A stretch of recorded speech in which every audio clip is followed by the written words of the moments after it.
সংবিধান সংস্কার পরিষদে শপথ না নিয়ে বিএনপি সংস্কার ও গণরায়ের বিরুদ্ধে অবস্থান নিয়েছে বলে অভিযোগ করেছেন এনসিপির আহ্বায়ক ও বিরোধী দলীয় চিফ হুইপ নাহিদ ইসলাম। দুপুরে দলীয় কার্যালয়ে সংবাদ সম্মেলনে তিনি এ অভিযোগ করেন। বলেন, গণভোট বাতিল হলে বর্তমান সরকারেরও কোনো বৈধতা থাকবে না। বর্তমান মন্ত্রিসভা অন্তর্ভুক্তিমূলক ও তারুণ্য নির্ভর নয় বলেও মত তার। ঋণখেলাপিদের মন্ত্রিত্ব দেওয়ার বিষয়েও কঠোর সমালোচনা করেন নাহিদ ইসলাম।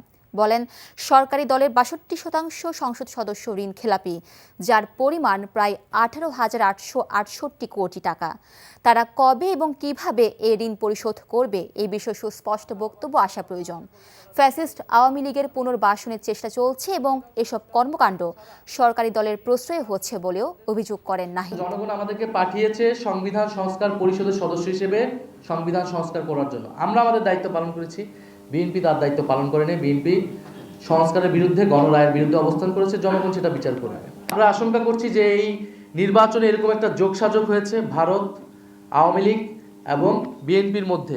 কিন্তু এইটা যদি এখন আওয়ামী লীগ সেটার বিনিময়ে, এই ভোট ব্যাংকের বিনিময়ে যদি আওয়ামী লীগের রাজনীতিকে পুনর্বাসনের চেষ্টা করা হয়, তাদের কার্যক্রমকে সুযোগ করে দেওয়া হয়, তাহলে তা কঠোরভাবে প্রতিহত করা হবে।